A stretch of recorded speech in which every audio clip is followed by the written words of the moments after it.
The next question, the member for Ottawa South. Thank you, Mr. Speaker. My question's for the Premier.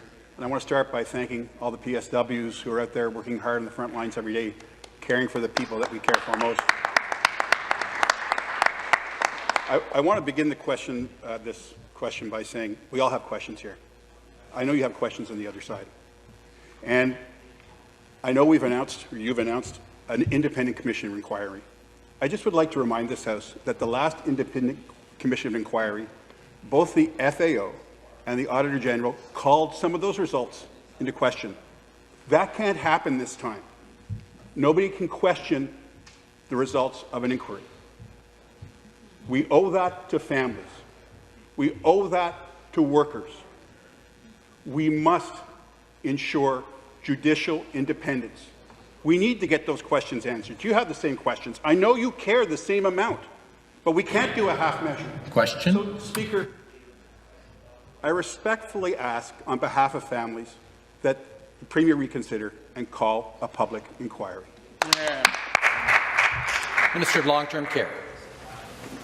Thank you for the question. Ontario families and residents of long-term care on wait lists, let's call them on wait lists because they're not actually in long-term care, 37,000 people on the wait list and growing. And that has been growing for years and years and years. We need to understand how we can move forward with a sense of urgency. Delaying our reforms and delaying the advancement of long-term care solutions will only mean more people waiting for care, more people not being able to access the care they need. We've seen the inaction by the previous government for 15 years. We have seen the inaction and the lack of interest in COVID-19 from the opposition when it first began. Our government understands what needs addressing. We have learned from COVID-19. We understand the issues. A non-partisan, independent commission will give us the best opportunity to provide the solutions and create the change that is needed for Ontarians across. Thank you very much. The supplementary question.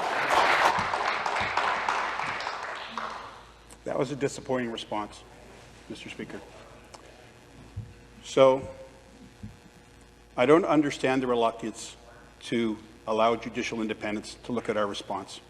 Because it's not just about the decisions that you made over here, or maybe we made over there, but it's other people who made those decisions outside of us that we live with. You know that.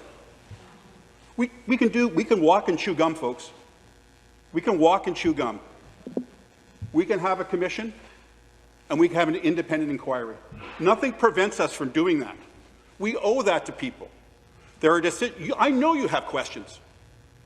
And you're not going to ask them out here, but you have questions in your head about why did we do this, and why didn't we do that, and why did this happen? Under your watch, under our watch, under everybody's. That's why we have to do it. Question. It's for those families. That independence is critical. So again, I ask the Premier, please reconsider. Thank you. Minister of Long-Term Care to reply. Thank you, Speaker, and thank you again for the question. What's truly disappointing is the neglect of the long-term care system for 15 long years. That wait list grew.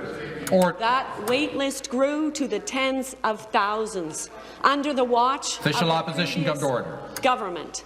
So what I am truly disappointed in is the neglect Independent members come of to the order. Previous government. What we need to be doing is clear. We need to be addressing the shortcomings in long-term care, and that's exactly what we will be doing. When you ask for a delay for a public inquiry for years, you are asking to add to your legacy of neglect, and I do not accept that. We will move forward with long-term care, getting people the care that they need when they need it, and we will do it with a commitment that your government never had.